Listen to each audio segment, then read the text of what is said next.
Okay. There we go. Hi, everybody.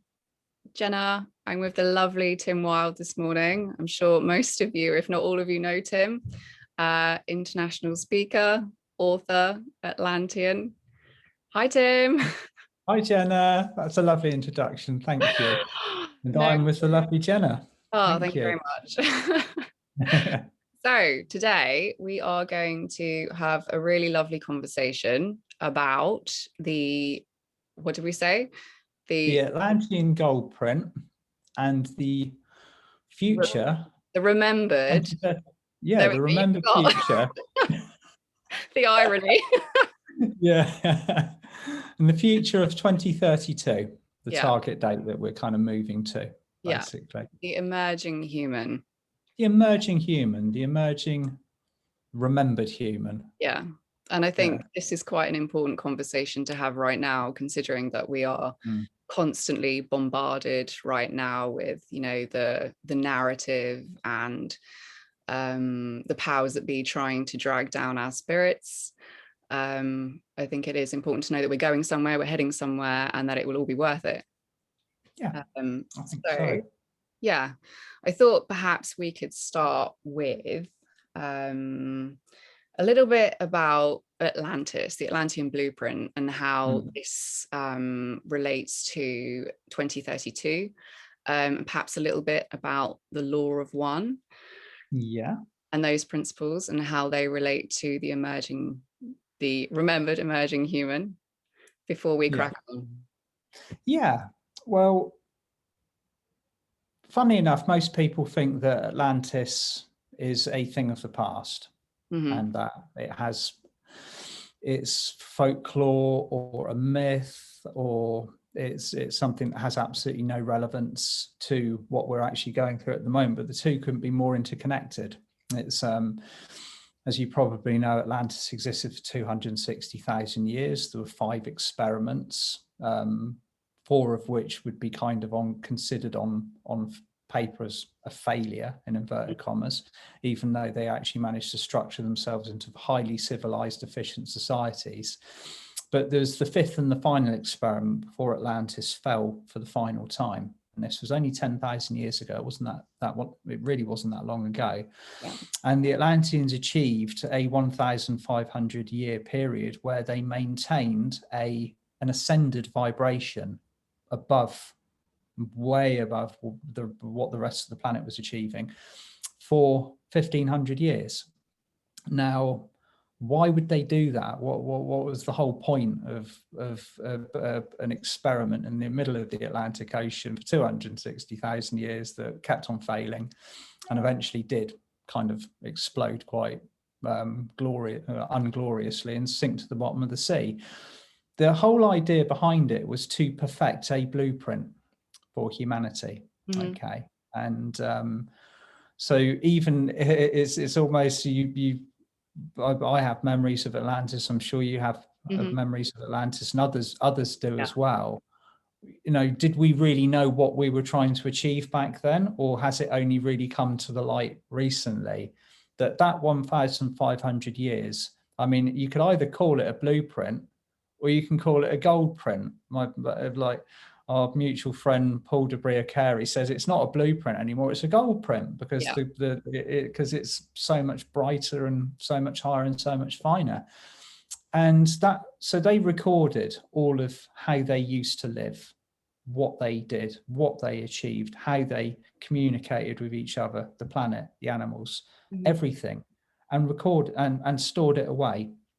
So when Atlantis fell 10,000 years ago and Earth was plunged into 3D, we all know the story, we've been there for a very long time, all that information was tucked safely away. Now, you mentioned the law of one, which is quite interesting, because I noted that in my Friday video this morning. Oh, did you? Yeah, I did, funnily enough, because I was recounting all the previous Lionsgate events, Jenna, and sort of like saying, well, what happened on this year? What happened on that year? 2015, the law of one was reintroduced to this planet because of the rise in vibration. So we got grace, intention, manifestation, karma, responsibility, big one, responsibility, and unconditional love. And you put all of those together and you've got the law of one, which is the seventh pillar. So Earth began to live under that set of spiritual laws again from that point onwards. So karma became a lot more instant. Responsibility, we all feel the weight of that upon our shoulders. Intention, manifestation, and all the rest of it, it's all now tied into our everyday life.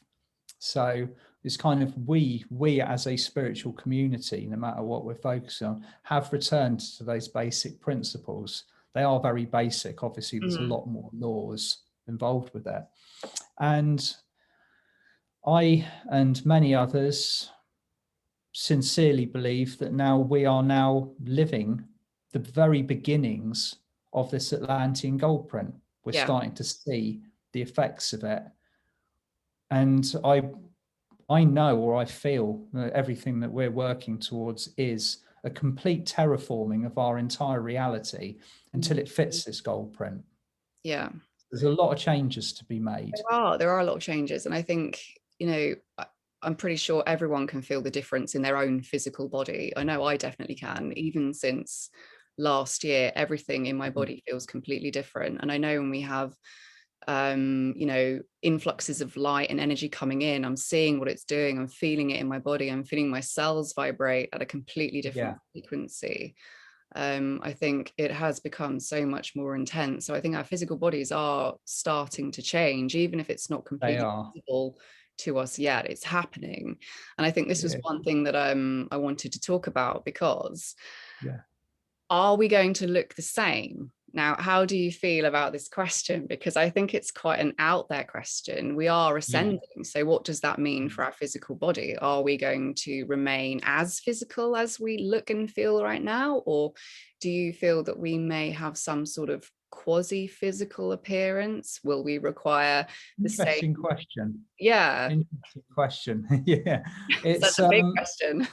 It is a massive one, because there's a lot of talk about us kind of moving to, like, you know, a more crystalline form. But, you know, people are kind of referring to that in the short term rather than the long time. We're talking like if we do progress through, you know, like a highly physical metamorphosis over the next God knows how many years, that's a long-term thing. Okay, that's much longer term. For the time being, we are retaining our physical bodies.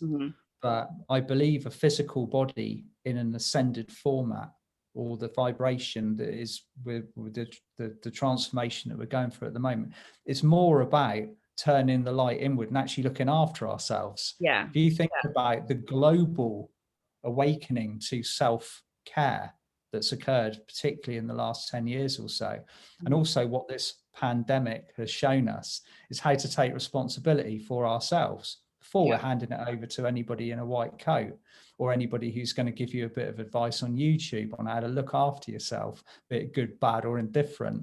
Now we're like, right, what does my body need?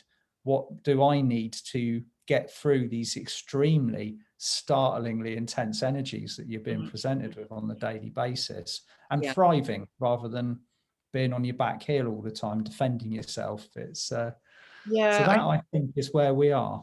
Okay, I was going to say, I think the responsibility aspect is one of those real clear divides, isn't it, that separates the people who are on the ascension pathway and those who aren't. You know, I need to take responsibility for myself. No one needs to do it for me. You know, it's quite a big thing, because I think our society really programs us from right in the beginning to look to somebody else, to give us the answers, to give us the pills, to give us the orders, basically. What am I doing?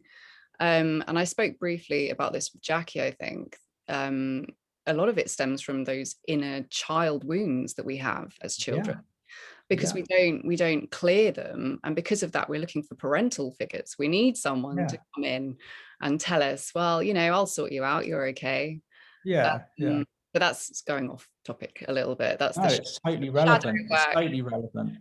It's if you look at it from a bigger perspective, or you use the matrix analogy, extracting yourself from the matrix is removing yourself from that kind of like looking looking to your peers for personal advice all the time. And even like this whole kind of guru pupil thing that a lot of light workers are moving through at the moment. And, you know, suddenly the light bulbs come on and, well, you know, I am my own guru. You know, it doesn't matter what you're saying, doesn't matter what I'm saying, it doesn't matter what anybody else is saying. At the end of the day, the only person that's going to move you forward is you. All the advice in the world isn't going to change what you do unless you actualize that advice or change your internal dialogue so that you can progress. And so it's unplugging I think from that. It's a remembering, isn't it? It always comes back to this word remembering. You know, you can seek out all the spiritual teachers that you like. All they're going to do is tell you things you already know. They're going to spark something in you that's like, oh yeah, I knew that. And then you kind of, you go from there. It's so intriguing watching it all occurring, because I've known it's coming for a long time, but I didn't know how it was going to come. It's just all of a sudden it's boosh. And like for particularly for people like yourself who are fast tracking this process, it's a tough one, you know, like it really is.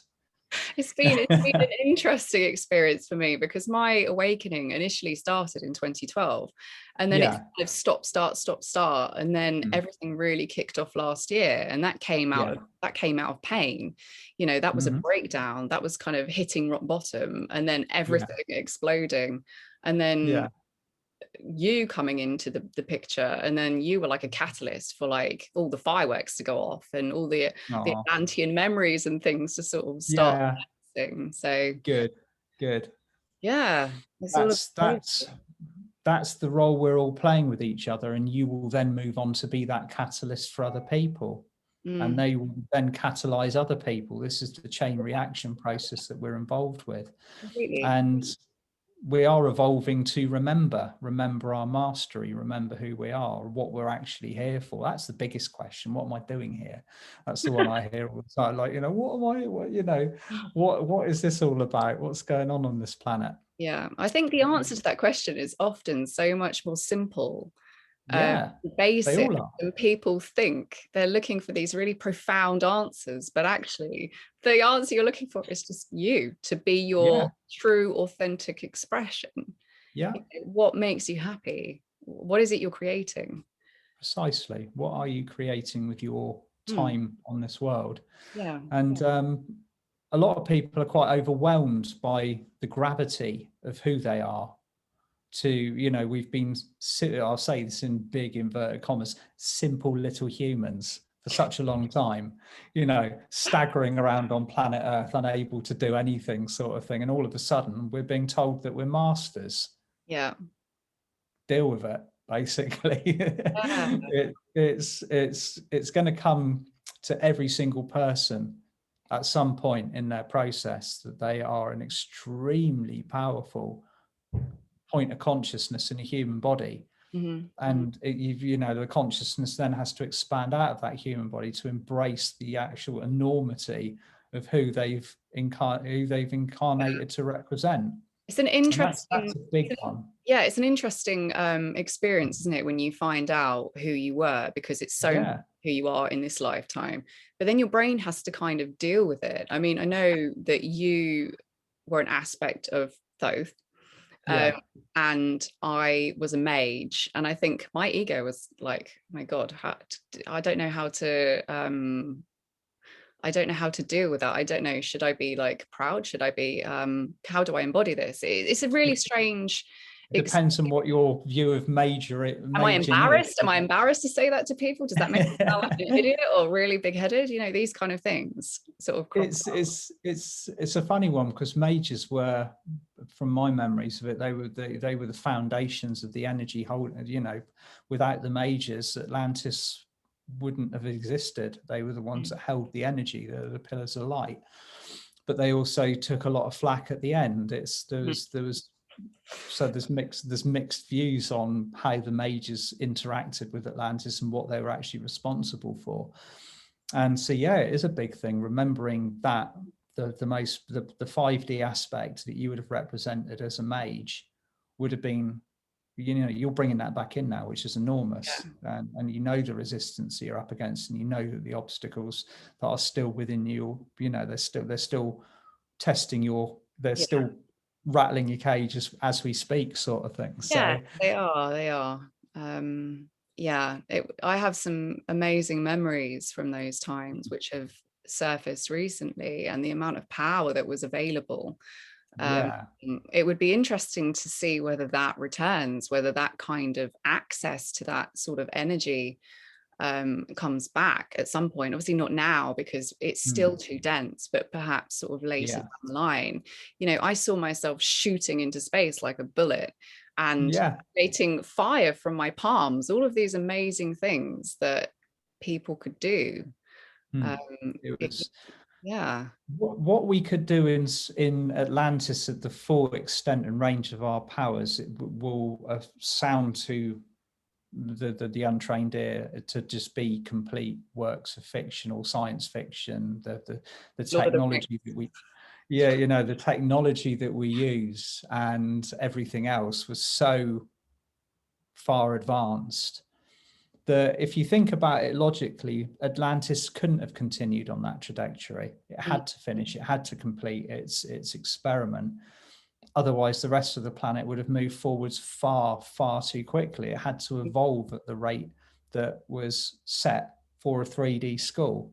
Earth wasn't ready for Atlantis to be a continued society. It had to stop, because Earth was deemed to be a third dimensional school where souls incarnated in a very dense environment with no memory of who they are or what they were doing, and went through the process. That's why so many people queue up for lifetimes to come down here, because the opportunity for spiritual growth is enormous in a very, very short space of time. Completely.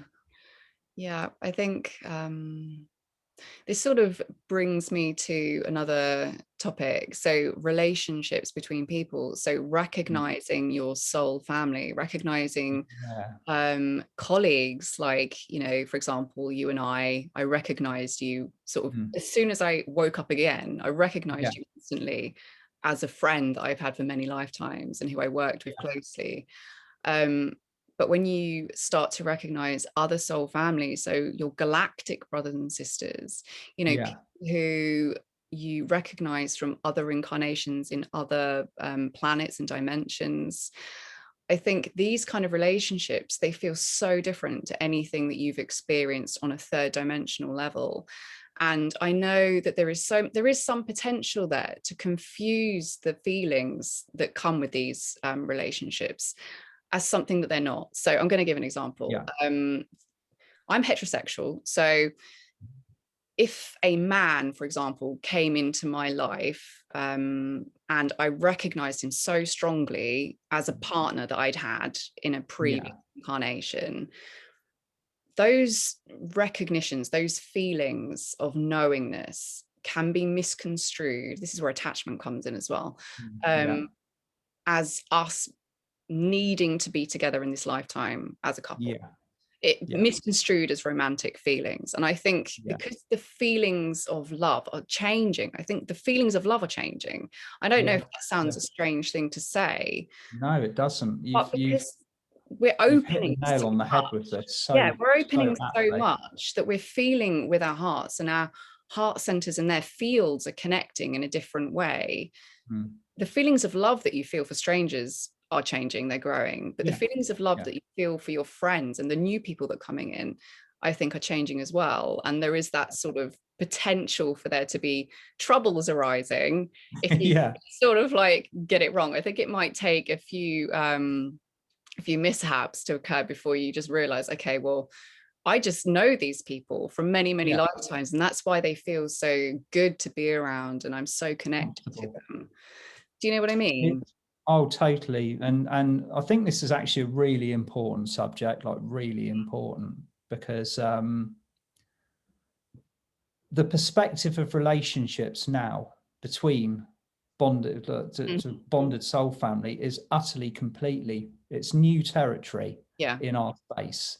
Like previously, the perception of want, need, attachment, all of the things that come with us with the previous kind of blueprint of the 3D relationship were very much like, you know, I need you, you need me, we cannot continue further on without that union kind of thing. It was about meeting needs, wasn't it? Exactly. Whereas there is no such thing as need in the 5D space. It's bond and union. Yeah.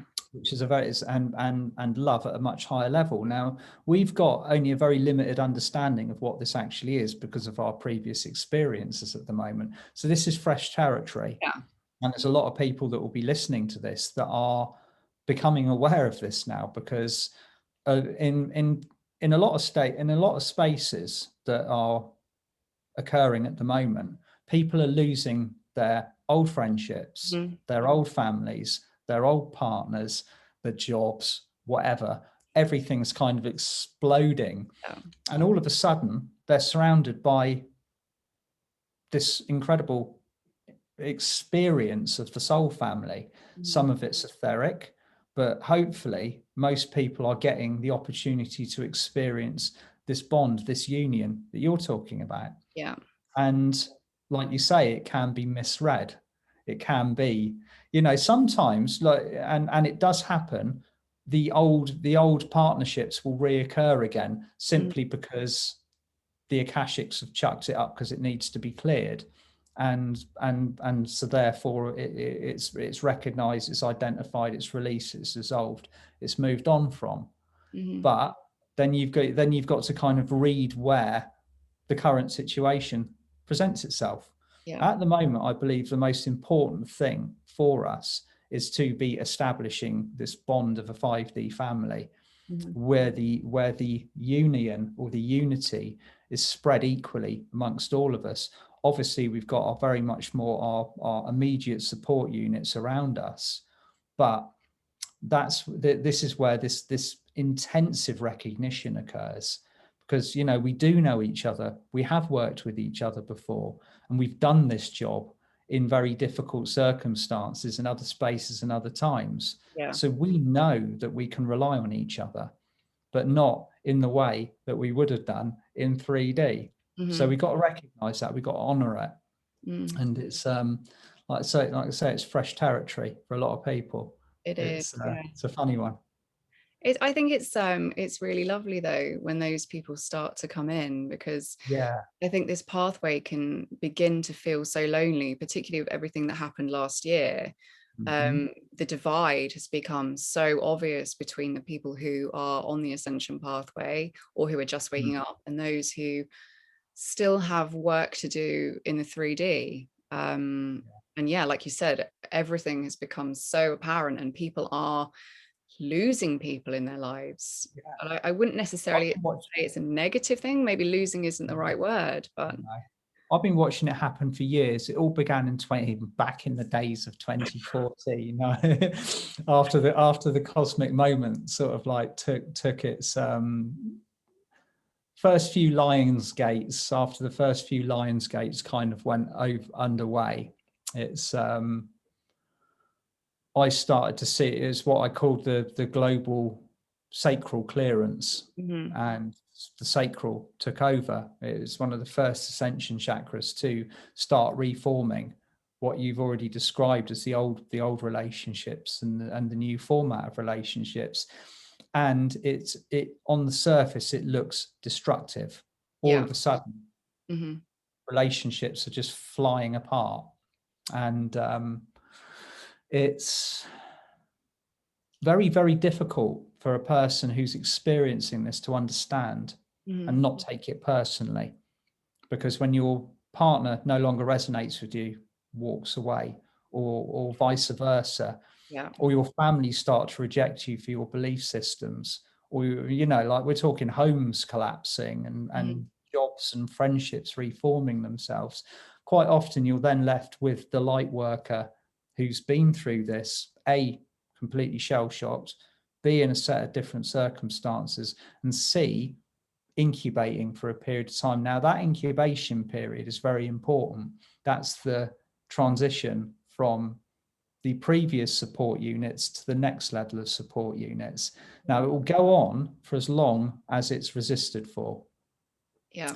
It's the important period, you know, that period of alone time will be as long as it needs to be for you to accept what is going on and actually drop the attachment from the previous part of it, which, you know, it's difficult. You know, you're losing what you had previously, all sense of support, reality. It can sometimes it can just disappear overnight. It really can. It can just like the tower card in the tarot, you know, a whole lot comes crashing down, and there you are. You know, what am I doing? Why have I got no support? I think, yeah, I think we are moving towards a relationship and learning through growth and expansion, rather than learning through pain and retraction, because that's how it's felt. I mean, I'll use my most recent relationship as an example. It was a mirror for aspects of me that was unhealed, and it all just bubbled up to the surface to explode until it just meant that we couldn't be together anymore.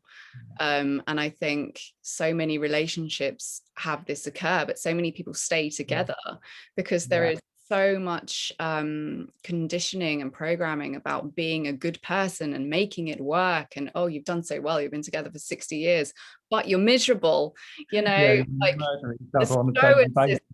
the stoicism of the 3D and making something work. Oh, you should be so proud, but actually, you know, you might not.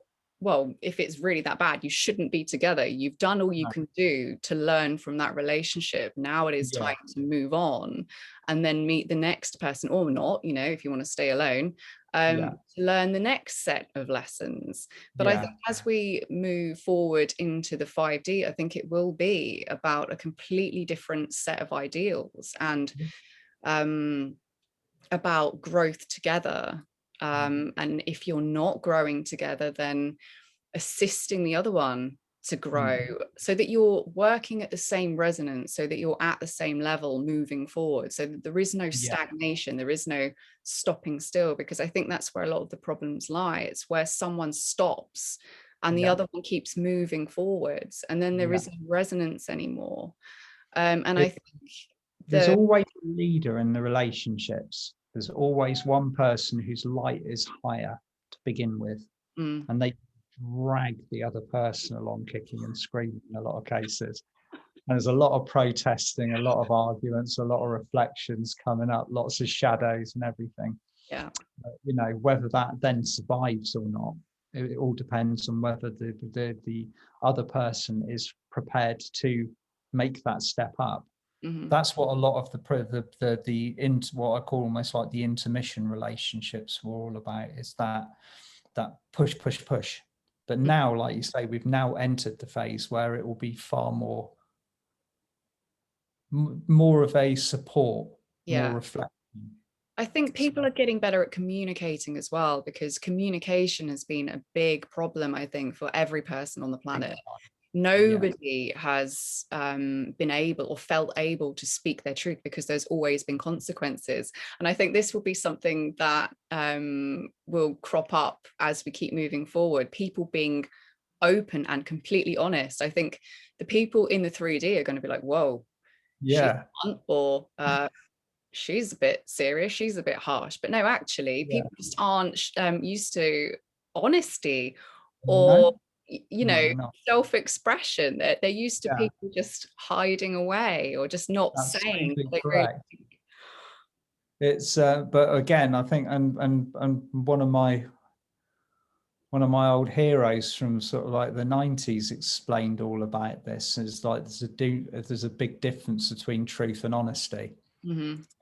Like, you know, there's a lot of people out there at the moment that will just express the first thing that comes into their head because they think they're right to do so, and a lot of the time it can be really offensive. So I don't mean offensive. I just mean no. But what I mean is that what you're referring to is truth spoken from the heart. That can never be hurtful. It can never be painful. It's just the truth. I think it can be shocking though. I think it can shock. It can be. It can be, because you just say it how it is, you know, and there it is. Deal with it, you know. Yeah, like, I think in my pick mind, what you want out of it, sort of I can thing. just see like the interaction occurring between people going on a date, and one, like the woman being like, I don't think this is going to work out, and the guy just being like, Yeah. what? Instead of it just being a really sly, backhanded kind of thing done over Kind text, of where you're like, backing I off don't think we the should see. toilet and not coming back, sort of thing. Yeah, but do you know what I mean? Just being completely honest. I don't think this is right for me. Take No. care, whatever, you know. Do you know what they used to do in Atlantis? All right, back in the day, if there was going to be a union in Atlantean times, they actually used to do the whole hog. They'd be like checking the interactions of fields, energies. I mean, like there was quite a little market in it. There used to be somebody specific, like a high priest or something. You'd come in and check your relevant fields. Well, that's going to match, and this is going to match. I wonder if I did that. Yeah, and astrology as well. That was a massive one. So you'd be able to tell before you took or embarked upon a relationship of any variety whether you were in for a kicking or not. Basically, six months of like kind of fireworks or anything could be avoided simply by going through this process. And I think this is going to be very much more.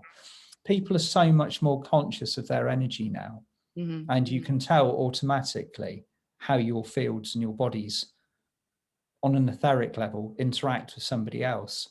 So these dates that you're talking are going to become a lot simpler, because sometimes words don't even need to be spoken. It's like, okay, my red flags are kind of like shooting up here, there, and everywhere. Something, because we're so much more receptive than we used to be. Yeah, that actually that makes me think. I had Merlin come in the other day, and he offered himself to me.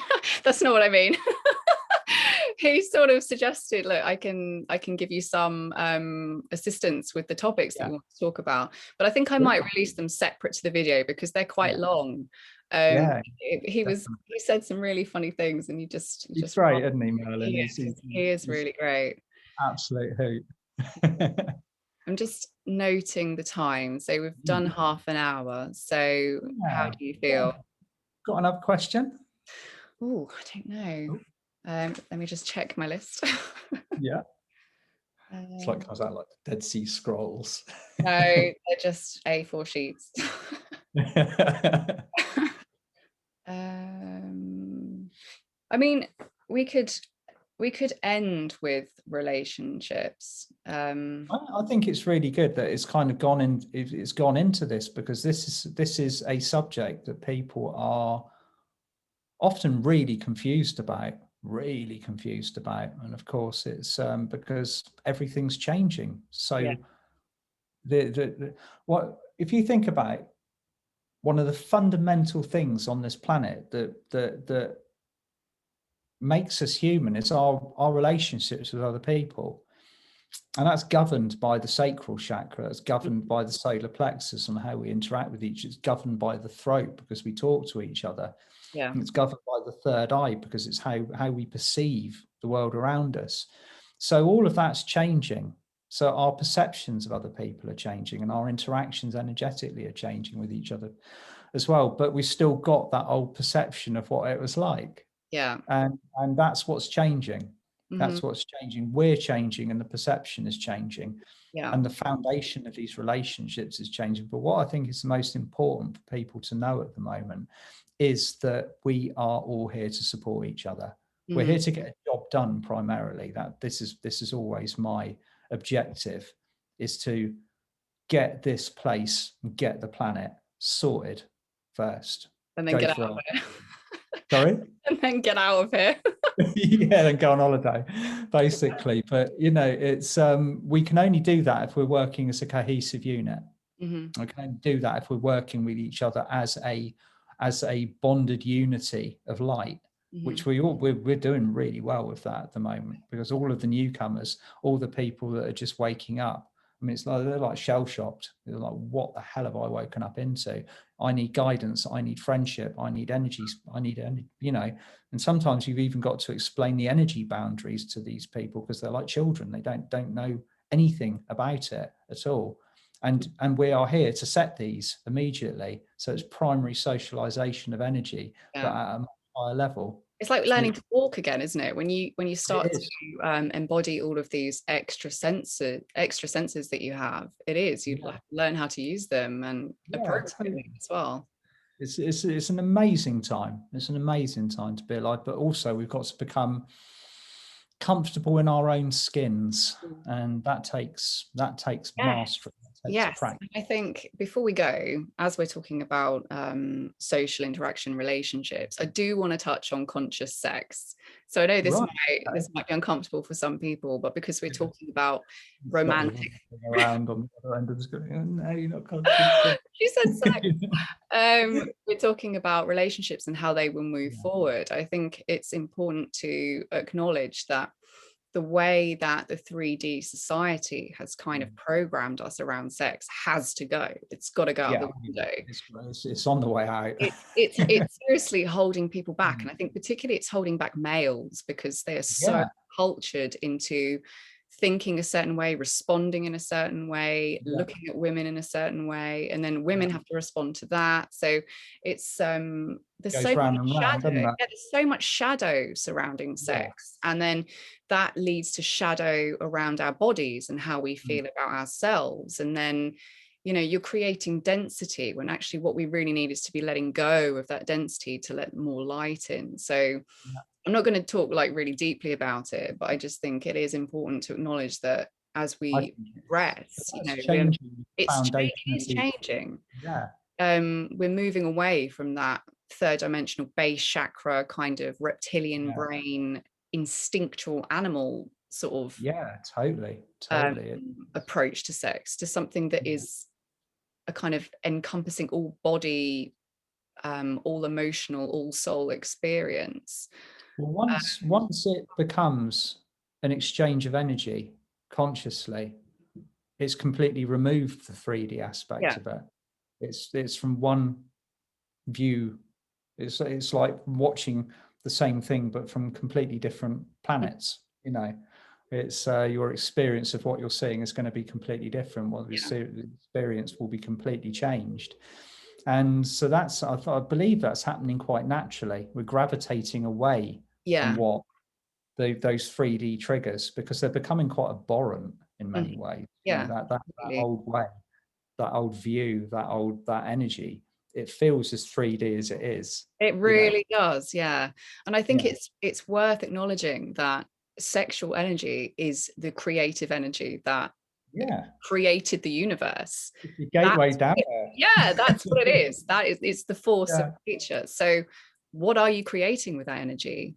Exactly. You know, orgasm can be used to manifest. So when you're in a cosmic union, what are you manifesting? You're manifesting something miraculous, something marvelous. But if you're coming from a completely unconscious perspective that is surrounded or embodied with shadow, then sex can be used to just create more shadow. And it's been used to feed a big pool of shadow for a long time. And again, as there's more people that are unplugging from that, the better. Basically, it's the detachment from that matrix is rapid and big from what I can see at the moment. I think there are a lot of celibate ladies walking around right now. Well, rightly so as well, with the way that it's been going. You know, like a lot of them have got to like detach and heal from that, apart from anything else. And like the blokes will be following, hopefully soon. You know what I mean? It's re-education, and recalibration of everything that we knew, everything. And I think it's natural. I think it's important that women particularly hold space for men whilst this period of healing occurs, and not hold it against them, because we've all been in it. We've all been in the program. We've all had our own darkness to shift. You know, and I think the men are, you know, they're coming up a little bit behind the ladies, but they're doing it. They're doing it. So slowly but surely, they've got I've identified the reason for this a long time ago. It's the fact that the male ego has always been more powerful than the female, and so therefore the lads have got a lot further. Mm-hmm. There's a lot more work between the heart and the ego because the last 10,000 years it's been a masculine ego dominated planet. Mm-hmm. So it has that distance is a lot further, whereas my perception of it has always been women are far closer to their hearts than it's a natural thing. It's a natural obstacle that men are now overcoming because they are stepping into their warrior energy. They are realizing it. It's you can't live on this planet and not respond to the altering levels of consciousness of the matrix that we now have created for ourselves. It will happen. Yeah, I think the ladies are doing healing of a different kind, because obviously they've got to heal the oppression that they've experienced and the abuse that they've experienced over the past many millennia. So it's just a different healing, It is. through it. It is. Yeah. Okay. Happy day. Yeah, I think that's a great place to stop for now, and then we can resume with something else for the next part. Look forward to that, Jenna. Yeah, me too. So thank you so much for being here. It's been a pleasure. Yeah, well, thank you for hosting me. It's been hilarious. It was good getting it all sorted, wasn't it? Yeah. Well, okay. So if you want, sorry, Tim, if you want to connect. Lots of love for everybody watching. I'm sure there'll be more coming up that we can cover, which Jenna and I both feel is highly necessary at the moment. Yeah, awesome. If you want to connect with either Tim or I, we are on Facebook. So Sun Disc Ascension for me. Tim Wild, Practical Ascension. Practical Ascension. Practical Ascension. Practical Ascension. Yeah, that's the one. Do it practically. Do it practically. Yeah. Thank you so much for joining us. Have a good day. See you soon. Bye. Bye for now. Bye.